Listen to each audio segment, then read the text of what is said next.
Hello, beautifuls. I am in a beautiful place, a tropical location, getting my sun on. I'm here with a priestess, and a few things are calling me on today. And there will be light language today. I might even start with that just for a moment here.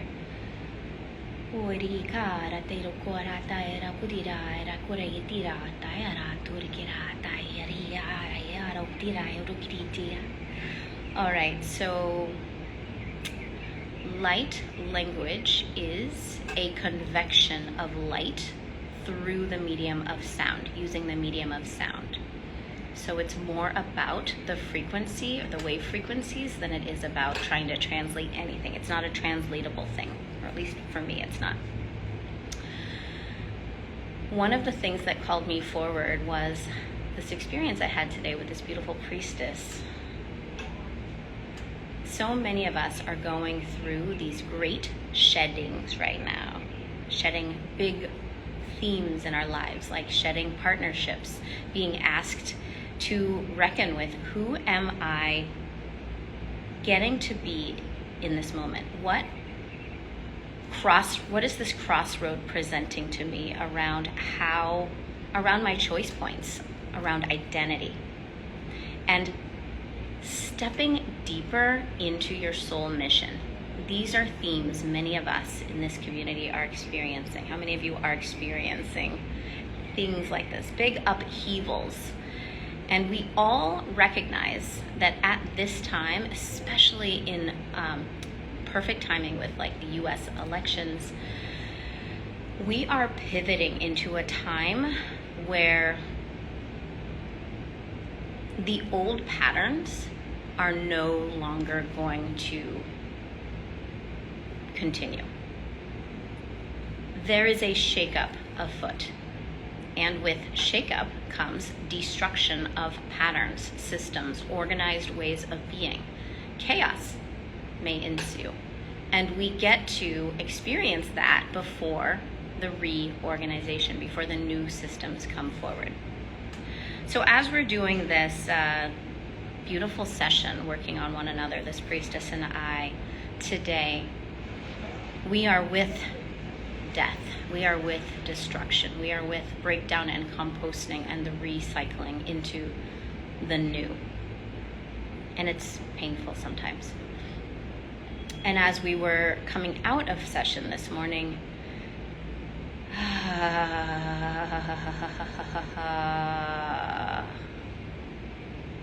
I'm really feeling the movement of the energy here as I'm settling into what I am about to say here. I recognized this element of trickery behind co-opting women's sense of identity and sense of beauty. So just stick with me. I know it's not like the smoothest sequitur, right? I'm not really transitioning very smoothly from topic to topic. I'll be hopping around, clearly. But it came to my awareness that in this implanted obsession with beauty that we have been, I hope you heard that. In swallowing this obsession, this programming of an obsession with our beauty, we have also programmed this subjugation, this marginalization of our mastery, right? If you're always the young, youthful girl, you're always the innocent kind of high energy, potentially ditzy girl, like I'm just putting all the tropes together right now, right? Then you never settle into full groundedness. You never settle into your full power, and you never settle into your mastery. What do you think about that? How many of you get to recognize that you've been in the game, the healing game, the personal development game, the spiritual acceleration game, the psychic awareness game, the higher sensitivity game, the heart work game for a long time? There are so many newbies coming onto the scene, coming into the social webs, right? That is the next generation. That is the next era. But what about our mastery that kicks us into the crone, that kicks us into the dragon, that kicks us into the sorceress? And we get to claim that. I hope this is feeling like an activation right now, because that's very much what this feels like in my body as I'm conveying this message. You get to be in your mastery.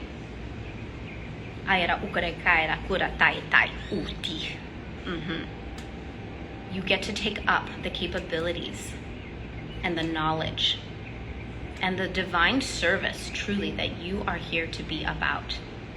Yes, sister, thank you for your words. Yes, yes, yes, yes.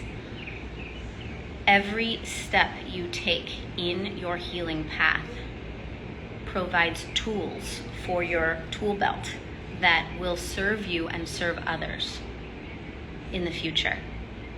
Take stock of your tool belt and recognize how far you've come, how many tools are on your belt, how much you have learned and gathered. And step into that and be about that. This is the time. This is the season. I'm speaking for the collective, and I'm also speaking for myself and how I've literally pivoted my business right now from the season of money. I still have money codes, let's do that, right? Into a season of stepping into your mission, your soul purpose. Because it is time for us to see ourselves in our mastery, in our competencies. And to take that step further, that step forward into the light, to be seen, to be louder, to be bigger, to be bolder, to make the waves we know we can make. And some of you are here to do that above ground, and some of you are here to do that below ground. Some in the foreground, some in the background. Some of you will be invisible forever. Many of you are artists, embedding codes in your work. And how can you step further? You've got to bring your wares to market. You can't just grow the flowers on your beautiful farms. You've got to bring them to the market. Does that make sense? Now I want to talk about the word hustle and how many of us have hidden behind that word hustle as a masculine term, as an outward obsession with money term, as a hyper productivity term, as a struggle term. Hustle and struggle have been synonymized, rightly so, and you get to recognize where you may be hiding behind, oh, I don't want to hustle. I don't want to give into that patriarchal way. And recognize where in that decision and that name calling, you actually are still using that as an excuse to not be seen. You're using that as an excuse to not put yourself out there. You're using that as a hiding place. And I'm here to call you out into your true value. You are here with a great capacity for service, for serving the masses, for assisting humanity in this great awakening, right? There is a certain percentage of us now that have popped open. And our tasking, one of our taskings in my opinion, belch coming, this is good, always means a movement of energy, is to bring up the numbers. If we can bring up the numbers just to a certain degree, we reach this tipping point where enough of humanity is popped open, awakened, and now we are choosing en masse the frequencies of unity, 5D consciousness, higher awareness, heart presence, compassion. Telepathy comes online. We become the 100th monkey en masse. Does that make sense? Is this landing? This is really powerful stuff for our awakening, for our consciousness, and for how we run these systems, which many of us are ready for these systems that we name the medical system, the educational system, the prison system, the financial system. We're ready for these systems to come down. But they don't come down until we pop open, until we awaken and really reconcile. This is a key word. Have a great recognition of the false matrices within those systems, the way those systems have leveraged your power, your energy for others' agendas. Really seeing the shocker of it, the disgusting elements of it. We're gonna see a lot of shit over the next 2 years. This is what all of the intuitives that I really respect are downloading right now, and I'm feeling it energetically in my earth channel. But destruction must come before the reorganization. So let's just stay focused on the prize and know that even though chaos, it may look like chaos on a lot of levels the next, let's just say 2 to 4 years, 2 to 3 years. I'm really seeing 2 years strongly. The chaos is what is required for the breakdown, which is what's required for the new ways, the new organization. And in that chaos, we get to see and reconcile on a high karmic level, like the karma of humanity as a collective. We get to reconcile our agreeance, I don't even know if that's a real word, our agreeance to suffering, to division, to disillusion and delusion, to the negative tunes of I'm not enough, I'm not capable, I'm helpless, I need a system to hold me up, right? We have so many systems that are in service to us. I should have put the air quotes in service, around service, that aren't really in service. They're just excuses to not be sovereign. And I'm sure many of you can tap into systems and how they do that, right? Just look at our educational system. It looks like it's serving us because it's a convenient way to have our kids occupied during the day, but is it really serving us to the degree that we need it to serve us? Is it teaching us what we need to be good humanitarians, to be good stewards of Gaia, to balance our own checkbooks, to change a flat tire, like just to name one thing, right? We can go on and on and on. All right, let me regather my energy and collect the thought. So the first point to recap is the trickery of our obsession with youthfulness and beauty really can also disconnect us from our mastery, from our grounded sorcery, from our capability, from our power. Just see it and then let the hidden matrix of it dissolve away. So you can still have and be both, right?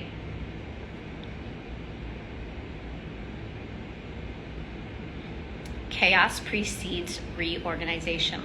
That was the next point. We all, on some level, I shouldn't say we all, the greater fragment, the greater fraction of humanity has decided that we desire newness versus the old stagnant patterns. And that was represented in a lot of things over the last, say, 6 months. So we are collectively choosing growth, newness, and opening up ourselves to the potential of a better way. Again, bring it back to all these systems, right? The money system, the medical system, right? The education system, the prison system, right? We know that we want better, and we energetically have decided en masse that we want better. We're claiming it, and that is what is starting to really take form and build momentum right now. And with that will come chaos. So let us just buckle our seatbelts and get ready and keep our eye on the prize. We want better, and in order to get better, we have to see and reconcile the atrocities of what was. Is that landing? This is so important, which then brings us back to our mastery. How many of you have been in the game for a while, doing your inner work for a while? You have tools to bring that are needed now. So you're being called, not just by me, I'm just the speaker box. You've already felt the call, and this is your sign to really heed that call, to be about it, to step in further, deepen your connection with your soul mission. It is time. You feel that nudge for a reason, right? And if you need to know where to go, pick up the DMs and check in with me. I can certainly support you and see you for free in getting set into the right directions. Many of you are not here to work with me. I am here to work with a distinct few, and I know that. And just like any other conventional family medicine doctor. I'm doing this in the etheric realms and in the allopathic realms, and with these practitioners that I have a gigantic Rolodex of. So if you need to know where to go, you need a referral, you need the right kind of practice, I probably can point you in the right direction.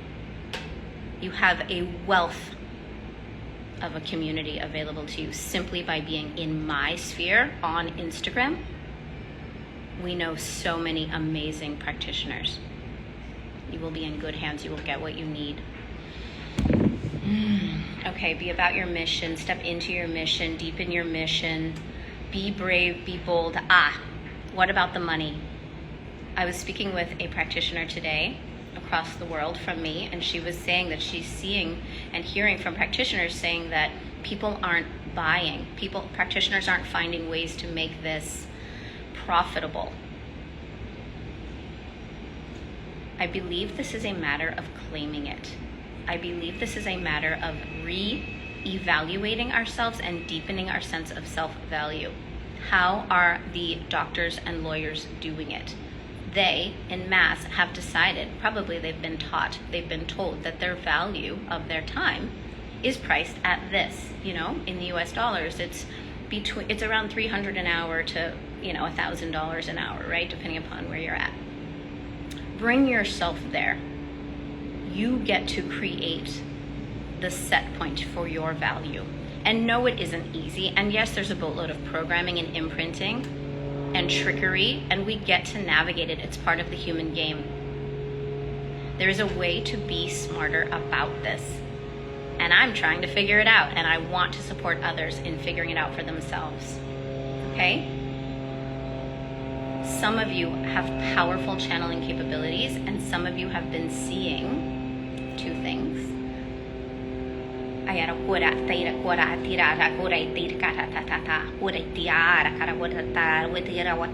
You've been seeing how there are contracts in that look like karmic loops within practitioners who are going out on a limb, stepping into their leadership, stepping into their psychic development, stepping into their divine feminine leadership, that we get to break around self-valuation, around being seen and feeling. Okay, not paused anymore. An energetic leak happening when practitioners en masse come together and do great degrees of energy work, light grid work, grid mapping, etc., that some of the energy is being siphoned off for other agendas. And I thought that was really interesting. It didn't feel untrue. I don't know if it's that way across the board. It doesn't feel like it's that way across the board. And yet it stirred in me an interest in hearing what you think about this. So the free private space, it's not here on socials, is where we have uncensored conversation of this nature. So I would love for you, if you're getting any downloads, if you are interested in sharing what you're seeing on those two topics, I would be very, very interested in hearing that. And I think it's really important that we have a network off of socials where we will be able to tap in, connect, receive and transmit important messages, reflect on world events, have a moment, a place to take a moment within our human to support our human as she's experiencing, the very real experience of whatever's going on in the world. I hope everyone can hear everything I just said. Let me know if something blacked out. But that's what the free private space is for. And then there's also one other space where we're doing that, taking it up a few notches and bringing in my coaching and a co-channeling experience, which is called the Leaders Circle. And that is a paid experience. The free private space is a free experience, both of which are uncensored spaces for us to be together, to communicate. It's a communication circuit. Global events are happening, and again, we're going to see it on 3 different levels. We're going to experience it as our human, having that very push-pull experience of, oh my gosh, this is crazy, right? The chaos, right? The disorganization, the breakdown of these systems. The second layer, though, that I think is really important is to take this kind of mental, intellectual look at it by analyzing, like, let's follow the patterns. What are the trends here? Let's look at the weather system of what's going on. Let's follow the money trail, right? Let's get our heads around this on a different level. And then the third level, which is my favorite level, is let's take this higher dimensional perch. How does this look from off planet? How does this look as far as Earth's ascension timeline? How does this look as far as humanity's collective karmic lot? That is the perspective that really, I believe, is our power perspective. Because from that vantage point, we disconnect from our fear of death. We see the soul experience over the long run, which is made up of all of these teeny tiny human experiences, 1 lifetime, 2 lifetimes, 3 lifetimes, right? Like scores of lifetimes. And we really can see this migration pattern of the soul experience, of the human collective experience. And I feel like that's really, really valuable. Because when we can see it from this long haul soul perspective experience, we can disconnect from our fear of death. We can disconnect from our ego avatar, keeping us in the shadows, afraid to speak up, worried about censorship, worried about being ostracized out of our villages, right? Worried about being misunderstood and penalized, or there's a better word for it, crucified, just to name one, right? We lose that perspective when we can see it from this higher dimensional off-planet soul perspective, and we can really gather our courage to inform the human perspective as we're going through the fire, right? And I'm literally shown the vision of, like, you're in a forest that's up in flames and you are on foot walking and no tree is falling upon you because you are so focused. Your frequency is so clear that you are knowing without knowing, being guided to how to zig and zag around the mayhem. That is what I feel we are being prepared for. And I know that these spaces, the Leader's Circle being one of them, are those preparatory spaces. So if this is calling to you, message me. I have 2 tiers for that. There's a $33 membership tier and there's a $333, I guess they're priced differently, $33 and $111 membership tiers. So here we are. Let's go. I'm really excited about people stepping forward in this way. It's big work. It's scary work. It's the most important work. We're being called to it now for a reason. All right? All right. I'm going to close up with a page flip. And of course, the topic of soul, stepping into your soul mission is what I'm feeling at this time. So we'll see what wants to be informed.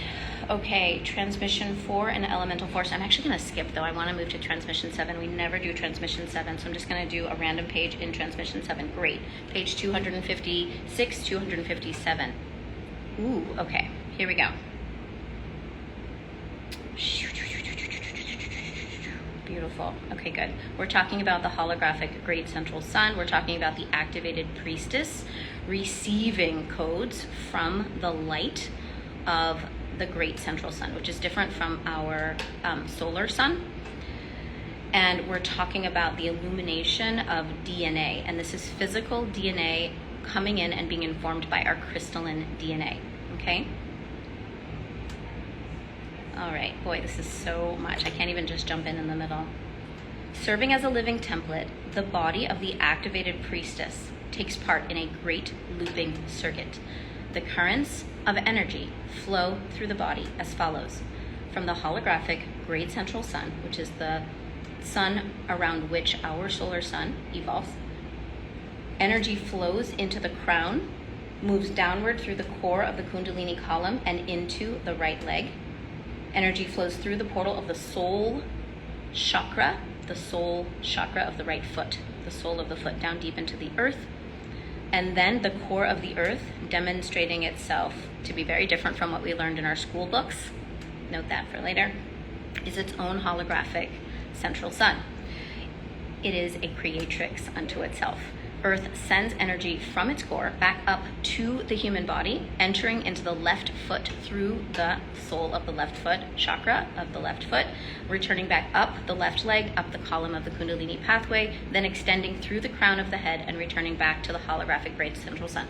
This is showing us how we are conductors, we are transmuters, we are transducers, we are converting energy, we are conveying energy, both from Earth into the galaxy and back and forth.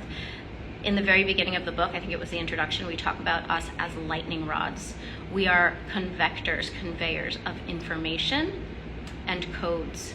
Our DNA is rich. We do come from many, many places, and it is that rich DNA that enables us to be the translators and the transducers of these currents of energy.